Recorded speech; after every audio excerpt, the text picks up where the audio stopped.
Bonjour les enseignants passionnés, vous écoutez la première saison de Aller plus loin avec la pédagogie, le balado qui vous présente comment nous intégrons les pratiques gagnantes dans nos classes. Je suis Charles Gagnon. Et je suis Mélanie Bernier. Nous sommes deux enseignants du primaire passionnés par la pédagogie et le numérique. Nous vous présentons humblement le fruit de nos réflexions.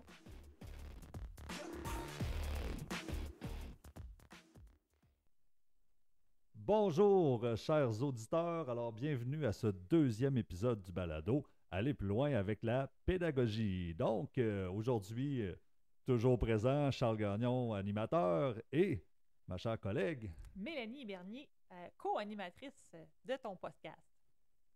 de mon podcast. Mais non, c'est notre podcast, Mélanie, qu'est-ce que tu racontes là? Hey non, je suis vraiment content d'être là. On a eu beaucoup de plaisir à faire le premier épisode. On a eu plusieurs feedbacks là, de personnes qui posaient des questions et autres. Des fois, on a répondu, bien, il va y avoir plusieurs épisodes, donc on peut pas tout dire là, à une conversation Messenger. On devrait répondre à quelques-unes de ces questions-là aujourd'hui, d'ailleurs. Ben oui, effectivement. Donc, ça nous permet, là, en même temps, quand vous réagissez là, au balado, à bien s'ajuster, nous autres, et savoir qu'est-ce qu'on pourrait ajouter. Alors, justement, dans ce premier balado, là, on a parlé plus en détail de la planification. Qu'est-ce que c'est une cible? Comment bien planifier avec des séquences d'apprentissage, comment créer une cible, donc comment travailler en équipe, comment collaborer. C'est un peu quoi l'esprit de ça. J'ai aussi partagé là, sur les réseaux sociaux les capsules vidéo YouTube qui avaient été faites. Puis il y en a un, si vous voulez vraiment comprendre la base là, des cibles, fait par la PPP Geneviève Hébert, qui explique bien pourquoi l'idée des cibles d'apprentissage avec des séquences. Donc, ça permet un petit peu de mieux comprendre avant de créer les vôtres. Donc, c'est un peu ça. Y avait-tu d'autres choses le premier épisode? Non, ça a fait pas mal le tour. On avait parlé beaucoup d'équipes collaboratives, de travailler ensemble dans une école, puis vraiment là, comment on mettait en place avant de le vivre avec nos élèves. Oui, c'est ça, exactement. Là. C'est comme le bout vraiment enseignant. Puis on avait parlé à Sabrina là, à brûle pour point. Oui, c'est ça, à brûle pour point. Si je me rappelle bien. Hein? Donc, elle nous avait expliqué un peu, elle, comme nouvelle enseignante, comment elle avait vécu ça. Alors là, aujourd'hui, on va faire la suite. Là. C'est bien beau, on a planifié, on a en tête qu'est-ce qu'on veut faire en équipe. Maintenant, on se lance dans la classe. Donc, on va regarder en détail comment je présente ça aux élèves, là, des cibles d'apprentissage. Donc, toi, Mélanie, c'est quoi la première chose que tu fais quand tu veux commencer tes séquences là, avec les élèves? Ben, en début d'année, là, je rappelle aux élèves, c'est quoi une séquence en partant? Ça dure combien de temps? Puis pourquoi ça dure ce temps-là? Puis qu'est-ce que ça va nous donner d'avoir déterminé ce temps-là avec eux? Donc, c'est quoi qu'on fait en début de séquence? Puis c'est quoi, nous, nos séquences durent 6 semaines, mais c'est quoi qui va arriver au bout de 6 semaines? Fait que de vraiment le placer dans le temps avec eux. Puis j'essaie en cours de route aussi de leur dire où on est rendu dans la séquence. Parce qu'on sait que les jeunes, bon, on a des jours cycles, on a des semaines, on a toutes sortes de manières de calculer le temps, mais on leur rajoute cette valeur de temps-là, qui est une séquence. Fait qu'on leur rappelle souvent on est où? On est en début de séquence, en milieu de séquence, en fin de séquence. Fait que ça les aide à se situer aussi par rapport à l'évaluation et tout ça. C'est bien que tu dises ça, Mel, parce que effectivement, je pense qu'en maths, je suis vraiment pas spécialiste de la maternelle la première année, mais en vérifiant avec les collègues, là, je pense qu'ils passent beaucoup de temps sur une journée, le moment de la journée, sur la semaine, ces choses-là. Donc, c'est un concept que les élèves doivent comprendre. Donc, les séquences d'apprentissage, on prend le temps aussi d'expliquer aux élèves on est où, à quel moment, puis qu'est-ce qu'on fait au début de la séquence, au milieu, à la fin. Donc, c'est quand même important que les élèves, parce qu'ils sont quand même là, les premiers acteurs de leurs apprentissages. Là, c'est un peu le but des cibles d'apprentissage aussi. Donc, c'est important qu'ils le comprennent. Donc, on va expliquer ça tout au long de la séquence. Puis la meilleure façon, c'est de le vivre avec eux, de se lancer, je pense, là, par expérience. On peut pas être dans le théorique. Il faut leur montrer, il faut le vivre. Là. Exactement. Donc, moi aussi, ce que je vais faire, c'est que au début de la séquence, je vais présenter les cibles au moment où je les enseigne. Au début de la séquence, c'est que là, on est en français, on va voir, je peux accorder mes groupes du nom. Donc là, je vais le dire aux élèves, je vais l'afficher sur un tableau d'ancrage. Puis ça, je pense que c'est quelque chose d'important. Oui, important. Puis je pense que ce que j'aime des cibles, le tableau d'ancrage, c'est que c'est là qu'on peut aller donner notre couleur aussi chacun des enseignants. Si on se promène dans notre école, on va voir qu'il n'y a pas un enseignant qui a un tableau d'ancrage qui est pareil. Il est fait à notre couleur, à notre saveur, mais il faut l'aimer puis il faut vouloir travailler avec pour que ce soit intéressant pour les jeunes aussi. Fait que je sais que toi, tu l'as rendu un peu plus vivant avec ton tableau blanc. Moi, il est un peu plus statique. Dans le fond, c'est des libellés que j'affiche qui sont déjà prêts à l'ordinateur. Puis moi, je suis du genre petite couleur, c'est tout joli, tout mignon. Puis je suis contente, je trouve que ça fait beau dans ma classe, mais les élèves savent où retrouver leur cible. Toi, t'es plus, tu vas le faire vivre au fur et à mesure. Je pense que tu peux nous expliquer un peu. Oui, effectivement. Puis ça, c'est drôle parce que Mélanie et moi, on travaille beaucoup ensemble. Puis à chaque fois que quelqu'un fait quelque chose, pour la première fois, donc moi, exemple, j'ai créé les cibles sur Oui. ordinateur. Mélanie, hey, wow, OK, ouais, c'est vrai, c'est le fun, on va travailler comme ça. Elle a fait les siennes sur Canva. Et là, j'étais presque gêné des miennes en noir et blanc, mais on a chacun notre couleur. Moi, il n'y en a pas de couleur, c'est quand même assez direct. Donc, effectivement, là, je vais afficher cette cible-là là, qui a été faite sur un tableau blanc et je vais venir ajouter c'est quoi accorder son groupe du nom. Qu'est-ce que ça veut dire en quatrième année? Donc là, en enseignant avec les élèves, on va en discuter, on va arriver avec des solutions, des façons de fonctionner. Hein, comment je vérifie ça, mon groupe du nom, dans ma phrase, dans mon texte. Donc, on va mettre des exemples. C'est que ça va vraiment être un tableau d'ancrage pour qu'ils puissent, lors de leur apprentissage, euh, aller s'y référer. Hein? Fait que c'est un référent, une référence ici qu'ils vont utiliser tout au long de la séquence. C'est que ça, je pense que c'est important. Puis, de rétroaction des élèves, c'est apprécié. Hein? Oui, Puis, vraiment. puis aussi, moi, je l'utilise. Hein? C'est comme presque une aide à la classe. Là. On en parle beaucoup présentement, là, ça, mais ça m'aide aussi des fois de dire en rétroaction rapide, as-tu vérifié comment on avait dit la dernière fois? Là, puis je vais revenir te voir si tu n'y arrives pas, là, parce que là, j'ai quelque chose d'autre d'urgent, exemple. Donc, souvent, les élèves vont se débloquer, vont être autonomes. C'est dans leur échelle d'autonomie. As-tu regardé notre tableau d'ancrage pour t'aider? Ah, oui, OK, je viens de répondre à ma question. Donc, ça aussi, c'est aidant pour ça, là. Je sais qu'au niveau des petits, souvent, ils vont le faire avec eux. Ils vont l'écrire au fur et à mesure sur une feuille blanche qu'ils ont séparée en deux, français, maths. Donc, en leur présentant les cibles, les filles vont les écrire. C'est une façon de faire qui est très bien aussi. Puis les élèves, ben, je pense que connaissant Véronique, elle doit même prendre le temps de voir comment elle a écrit ces mots dans ses cibles pour le travailler avec eux. Elle met un point à la fin, une majuscule. Fait qu'elle s'en sert même pour enseigner son français, là. Fait que, comme Geneviève dirait, tout est dans tout, là. Euh, Exactement, on n'a pas le temps de perdre de temps en segment. Donc, effectivement, c'est une bonne stratégie. Tu sais, on modélise plusieurs choses en même temps. Wow. Puis ce tableau d'ancrage-là aussi, Charles, il nous sert au quotidien avec nos élèves pour leur dire pourquoi on fait ça. Hein, la question qui revient tout le temps, hein, ça compte-tu, puis pourquoi on fait ça?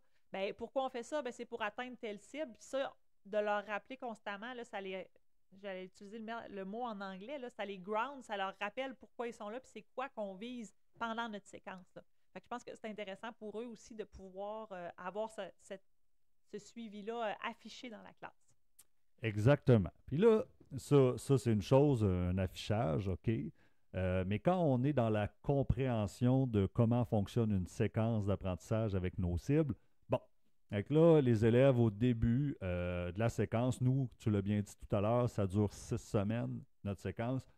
C'est un modèle parmi tant d'autres. Une collègue nous expliquait qu'elle avait assisté à la formation de François Massé, que lui parlait plus de 4 séquences d'apprentissage, tandis que notre modèle à nous en a 6 de 6 semaines. C'est pourquoi c'est important d'être confortable dans notre modèle. Alors, en début de séquence, on va euh, plus être dans l'apprentissage. L'élève va acquérir de nouvelles connaissances, de nouvelles compétences, et puis il va les mettre en pratique là, dans des exercices là, tout au long de ces 2 semaines-là environ. Là. Nous, on va quand même se prendre des petites traces. Là, c'est chacun son modèle encore. Nous, on est très poussé vers la technologie. On utilise IDOCO, une application pour venir comptabiliser nos traces, mais j'ai des collègues qui font une liste d'élèves avec des petits points dessus. C'est tout à fait parfait. C'est toi, dans le quotidien, qu'est-ce qui est le plus rapide pour prendre tes traces. Et donc, au début, on va faire ça pour être capable de s'ajuster tout au long. C'est un peu le but de la séquence. faut savoir on est rendu où. Donc là, mettons, après 2 semaines, qui va être un cycle, généralement, là, on va commencer à aller un peu plus en profondeur avec des tâches un peu plus complexes pour vraiment vérifier dans le contexte. Exemple, j'accorde mes groupes du nom. Mais là, on peut peut-être être plus. On peut être dans une dictée, dans une phrase du jour. On va aller voir dans un contexte. L'élève maîtrise cette cible-là. Puis là, on va leur dire, hein? Là, je te fais une phrase, il va y avoir des groupes du nom, je te demande de les repérer, je te demande de les corriger à ce moment-là. Donc là, on est au milieu de la séquence, on va regarder comment tu maîtrises ça. Là, un peu plus tard, vers la fin de la séquence, un autre cycle plus tard, 2 semaines, là, on va dire aux élèves, bon, on est rendu vers la fin de la séquence, là, maintenant, on va regarder dans tes textes. Donc là, exemple, pratique qui nous aide beaucoup, on fait un carnet d'auteur. Donc, l'élève va avoir écrit pratiquement tous les jours dans son carnet d'auteur. Donc là, on a des beaux textes. Donc là, on peut demander à l'élève d'en choisir un, puis là, de vraiment s'appliquer sur une partie de son texte et nous l'écrire au propre et puis bien corriger ses groupes du nom. Alors là, on lui dit, dans tes propres phrases, ce qui est l'attente finale, on va vérifier comment que tu maîtrises la cible. Puis moi, ce que j'aime avec les élèves de le faire comme ça, c'est que eux autres, tu sais, la question qu'ils posent tout le temps, est-ce que ça compte? Bien, au début de la séquence, je leur dis oui, ça compte parce que ça nous permet de voir t'en es où en ce moment, voir où tu vas te rendre. Tu sais, c'est quoi tes connaissances au début? Puis c'est pas tous les élèves qui sont au même point. Puis c'est quoi le travail qu'on a à faire pour se rendre à atteindre notre cible aussi à la fin de la séquence? Parce que c'est ça notre objectif, atteindre la cible à la fin de la séquence. Fait que, tu sais, ça leur donne en début de parcours une idée, bon, OK, moi, je suis là. Qu'est-ce que j'ai à faire pour me rendre à l'objectif que moi, je me suis fixé en tant qu'élève, parce que chaque élève se fixe ses propres objectifs. Puis en mi-séquence, ben là, on peut dire, ben, regarde, t'es proche, t'es loin de ton objectif, on en est rendu là, ça avance pas. Et ça avance pas comme on voudrait, ben, on va se voir pour travailler certaines choses, mais on n'attend pas à la fin non plus de la séquence pour dire, hey, mon petit minou, ça marchait pas, fait que on regarde ça pour la prochaine séquence. Fait qu'on le fait en cours de route avec eux autres. Puis en 5e année, en ayant des grands, ben, en milieu de séquence, là, moi, je vais faire une auto-évaluation avec eux autres. Pas nécessairement des traces que j'ai laissées, mais de eux par rapport à mes attentes, ils se sentent où avec tout ce qu'on a travaillé ensemble. Là. Alors, Mélanie, ce que je retiens un petit peu de ce que tu viens de nous expliquer, là, c'est que on en parle souvent aussi pour que l'élève se sente inclus puis qu'il soit engagé dans ses apprentissages, dans son processus, là, l'auto-évaluation, c'est quelque chose d'important. Là. Nous, on enseigne au primaire, moi, 4e année, mais quand même, j'amène les élèves à se poser la question, est-ce que je maîtrise cette cible-là? Sinon, OK, quels sont mes défis? Donc, je pense que c'est important là, que les élèves s'habituent, puis on en parlait, là, c'est pas facile. Non, effectivement, on l'a essayé beaucoup, nous, au 3e cycle, en ayant des grands. Je pense que le principe d'auto-évaluation est quelque chose qu'on veut travailler avec eux, vu qu'on les prépare pour le secondaire, puis on veut qu'ils soient capables de se questionner par eux-mêmes. On a essayé plusieurs formules là, dans les dernières années. Je te dirais sincèrement que je n'ai pas trouvé la formule parfaite. On le fait, on le fait à la fin, au milieu. Au début, on veut le faire à toutes les fois, c'est trop. Là, en ce moment, on essaie vraiment une formule milieu-fin. Là, si arrive, puis ce que j'ai découvert qui était plus efficace de mon côté, c'est de ne pas faire l'évaluation de toutes les cibles en même temps. L'auto-évaluation, je veux dire. Souvent, je vais y aller. On vient de travailler des choses en maths, qui ont eu des rétroactions et tout ça. Fait que je vais prendre les cibles de maths, puis je vais dire, on va regarder ces cibles-là ensemble, où tu te situes avec ça. Puis, je vais faire le français à un autre moment donné, parce que sinon, ça vient trop, comment je dirais, ils sont trop décrochés, ils ne savent pas nécessairement de quoi on parle, parce que effectivement, ça nous permet de faire un retour sur la cible aussi. C'était quoi exactement qu'on s'attendait de toi? Fait que souvent, ça en remet dans la bonne route, de dire ah, j'avais pas compris que c'était ça la cible. Fait qu'ils vont revenir avec nous autres, puis là, ils vont s'auto-évaluer. Mais c'est ça, c'est quand même un défi en enseignement. Là. Oui, effectivement, parce que ici, les élèves doivent des fois se dire oh, je ne comprends pas. Alors là, il faut poser un regard sur nous comme apprenants. Là. Donc, c'est pas évident. On va avoir toutes sortes de choses. On va avoir des élèves qui vont être bons dans tout, tandis que c'est pas nécessairement ce qu'on aurait comme portrait. On va avoir des élèves qui pensent ne pratiquement pas maîtriser de cible, tandis que nous, c'est un portrait complètement différent qu'on a. Alors, on voit ici comment l'élève se perçoit comme apprenant, puis je pense que ça peut nous aider aussi à casser ça, hein. J'ai l'impression que je ne suis je suis pas bon en maths. On l'entend souvent, la bosse des maths. J'écoutais un podcast l'autre jour sur ça avec Math Makers, puis il essayait de casser ça, de dire que la bosse des maths, ça n'existe pas vraiment, il y a des intérêts et autres. Fait que là, si on est capable de changer cette opinion-là que l'élève a de lui-même, là, à une meilleure estime, je pense que l'auto-évaluation est une façon, un processus qu'on peut faire.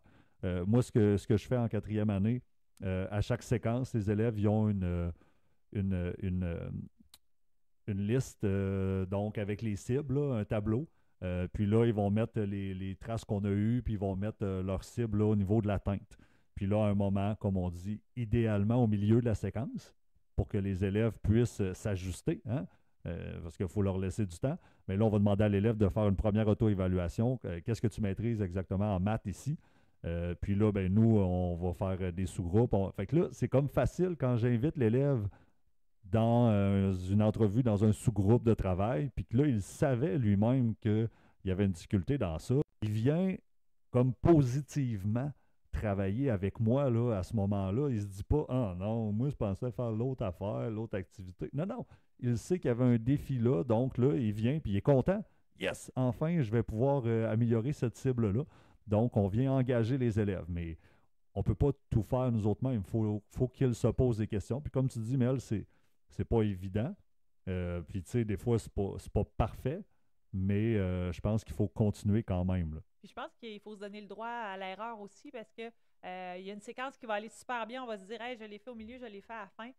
Pour une raison X, l'autre séquence d'après, on l'échappe, on se rend compte qu'on est rendu à la fin et on n'a pas fait d'auto-évaluation. Mais il faut le prendre comme ça vient puis pas trop se mettre non plus de pression de ce côté-là parce que c'est vraiment la partie qui est plus difficile. Mais en autant qu'on en fasse avec les élèves, moi, je pense que c'est gagnant.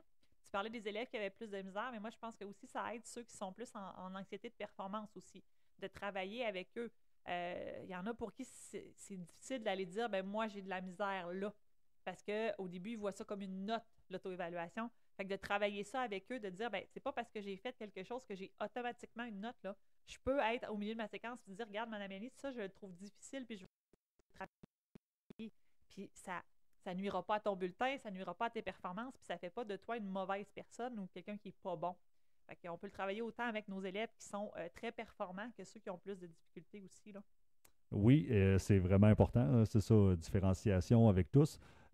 Puis, en même temps que les élèves font ça, leur auto-évaluation, tu sais, quand on les habitue, j'ai l'impression qu'ils vont devenir bons par eux autres mêmes dans leur tête, sans que l'enseignant dise, on fait une auto-évaluation, de se poser des questions quand on fait des activités. Est-ce que, ah ouais, ok, on commence ça, moi, ça, je suis où dans cette cible-là?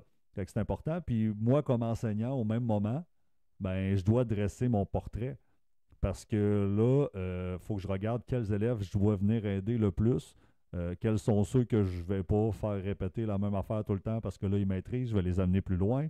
Donc là, j'ai ce portrait-là. Puis je veux juste faire un pont avec la semaine passée quand on a fait l'épisode 1. Là, tu te dis, ouais, mais là, c'est beaucoup. Là. Eux autres, ils sont bons, ils maîtrisent, je leur fais faire quelque chose plus loin. Les autres, je viens les aider. Mais ça, c'est dans ta planification. Tu l'as prévu. C'est quoi que je fais avec ceux qui maîtrisent la cible au milieu de la séquence? Puis qu'est-ce que je fais avec ceux qui ne maîtrisent pas? Fait que là, on peut décloisonner, on peut travailler par atelier, on peut faire des entrevues. Tu sais, il y a différentes pratiques qu'on va parler au fil des épisodes plus en détail. Que là, on va mettre, mais tu sais, on l'a fait dans notre planification en étape 1, là, puis en équipe. Exactement.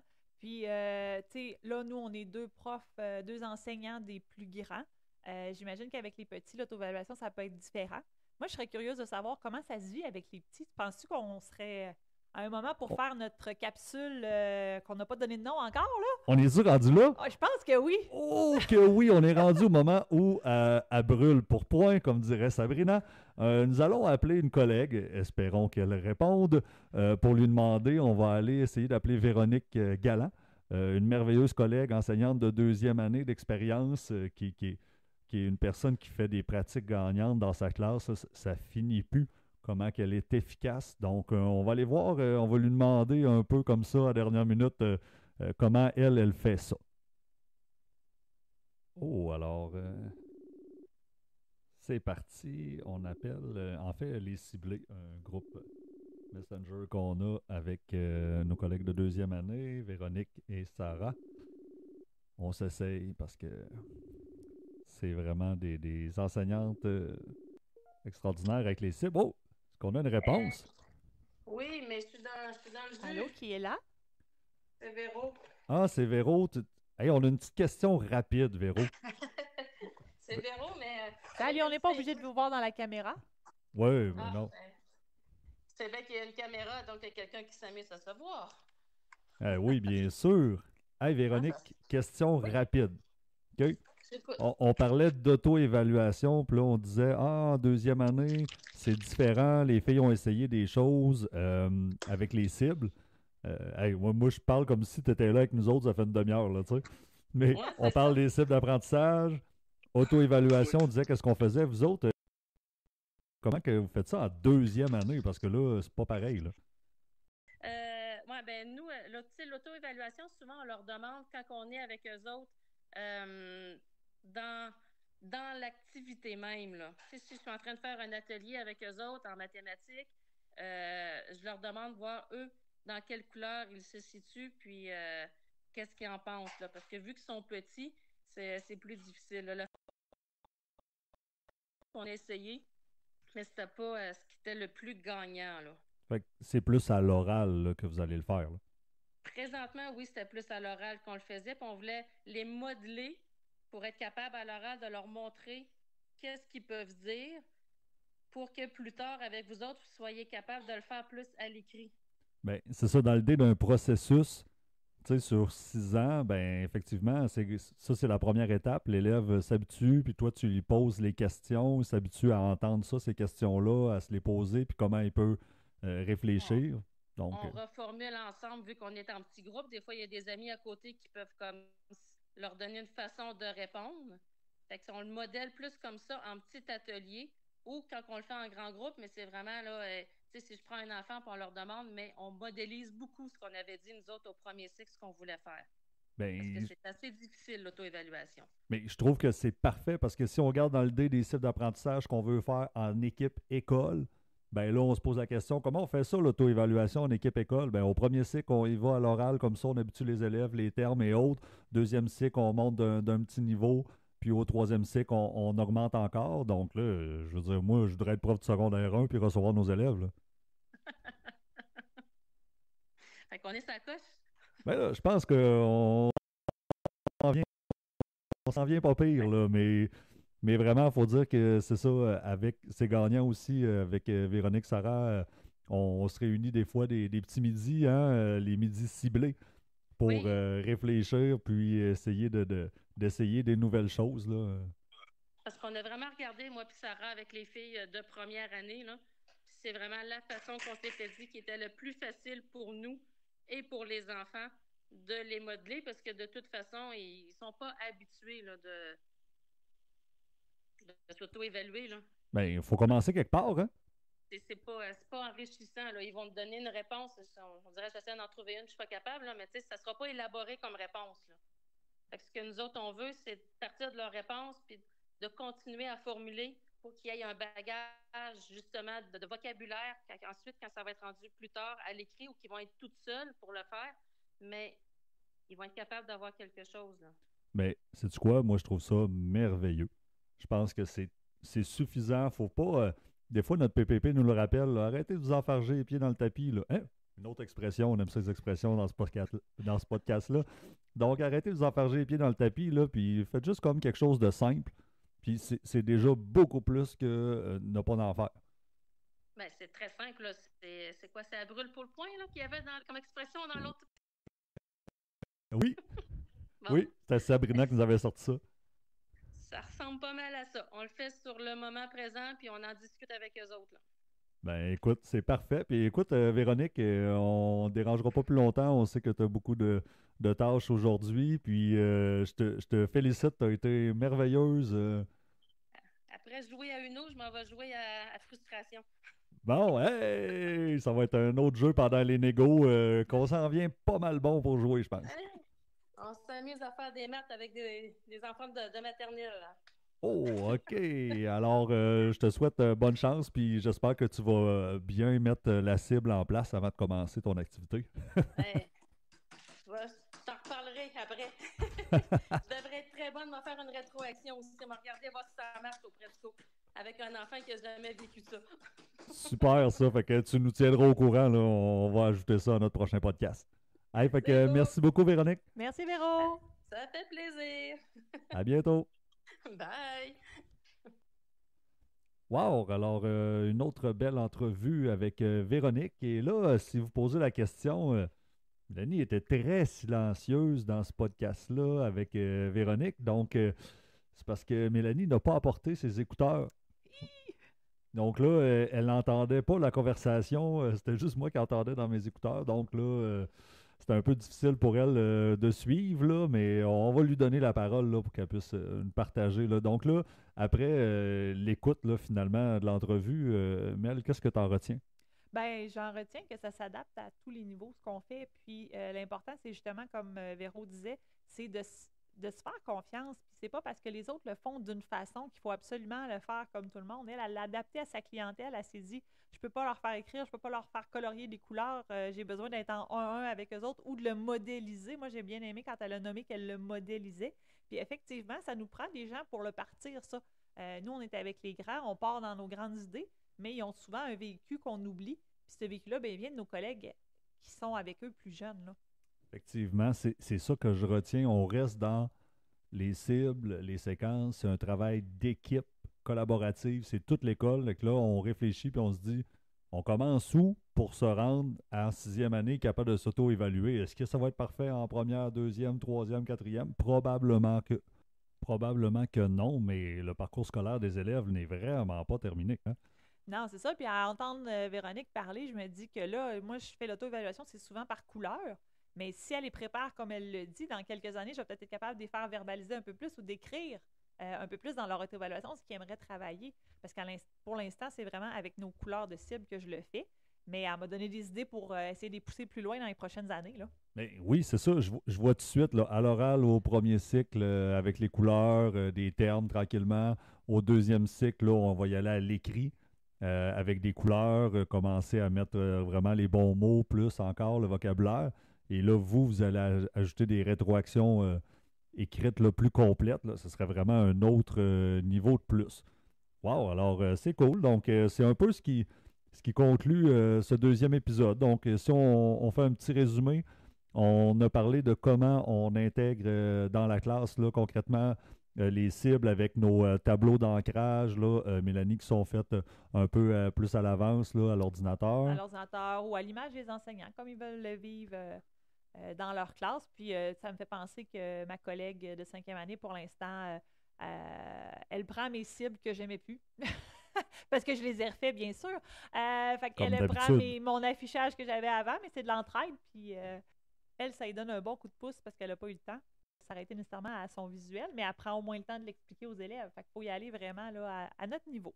Exactement, là, c'est pas comment que c'est affiché, c'est comment on prend le temps de le faire et d'expliquer aux élèves. Après ça, on a parlé de pratiques gagnantes là, pour faire des rétroactions. Donc, Véronique nous parlait des ateliers qu'ils vont faire, puis c'est pendant les ateliers que là, ils vont faire des rétroactions, puis poser des questions d'auto-évaluation aux élèves. Mm. Donc, c'est une bonne façon. Moi, au deuxième cycle, donc, on a des ateliers aussi, mais pousser un peu plus loin avec du travail autonome dans ça, des entrevues où est-ce que là, je vais cibler des élèves qui ont des difficultés, revenir avec eux. Donc, ça va me permettre de dresser un portrait puis de prendre des notes dans IDOCO, là, comme on parlait un petit peu plus tôt. Puis vous autres au troisième cycle? Ben, mes collègues prennent plus une liste d'élèves avec des couleurs. Moi, je suis dans les dossiers. Puis, je sais que Véronique et Sarah prennent beaucoup de photos hein, pendant leur atelier. C'est une façon de faire leur rétroaction aussi. Ils n'ont pas tout le temps de voir. Ben non, je me reprends. C'est pas eux qui prennent des photos, mais les élèves qui vont prendre des photos de leur atelier. Puis, les filles vont leur faire une rétroaction par la suite sur la photo qui a été prise. Là, ça, je trouve ça intéressant aussi. Oui, c'est ça. Il ne faut pas que ça ajoute donc à notre tâche. Là. Puis c'est important que tu l'apportes parce qu'IDOCO, pourquoi? Parce que moi aussi, je vais prendre des photos, je vais mettre ma cible, donc je l'ai dans mon IDOCO, mais ensuite, je le partage aux élèves que ce soit par courriel ou autre, là, et eux, à ce moment-là, ils vont aller le mettre dans leur portfolio avec leur cible, leur petit tableau de suivi. Parce que là, par expérience, mettons au deuxième cycle, les élèves d'aller voir sur le iPad là, ou sur une plateforme, toujours suivre ça, leur cible, c'était pas facile à comprendre pour eux. Ils retournaient pas quand il y avait besoin. Donc là, de l'avoir dans un portfolio papier cartable, ça leur parle plus, là. Ben, je pense que ce qu'il faut retenir au niveau des rétroactions puis de l'auto-évaluation, c'est de garder nos élèves engagés. Puis, ben, dépendamment de notre fonctionnement de classe, ben, on va y aller avec un cartable, on va y aller avec une feuille, on va y aller avec du numérique si c'est ça qu'on utilise dans notre classe. Mais on a tous développé ça en se disant il faut que nos élèves sachent ils en sont où, excusez, en début de séquence, en milieu de séquence, puis en fin de la séquence aussi où ils sont rendus. Cool. Donc, c'est un peu un wrap-up de ce deuxième épisode. Donc, à venir, prochain épisode, je vais parler avec une enseignante de sixième année concentration anglais intensif. Donc, on a beaucoup de personnes qui nous demandaient ça en intensif. Sixième année, je fais comment? Donc, elle enseigne le français à 3 groupes. Et elle a les sites d'apprentissage cette année. Donc, on va lui demander comment elle a vécu ça, parce que c'est totalement différent. C'est impossible de faire la même chose. Donc, pour ceux là, qui sont plus en anglais intensif, peut-être que ça va vous parler. Excellent. Fait qu'on se dit à la prochaine. À la prochaine, Mélanie!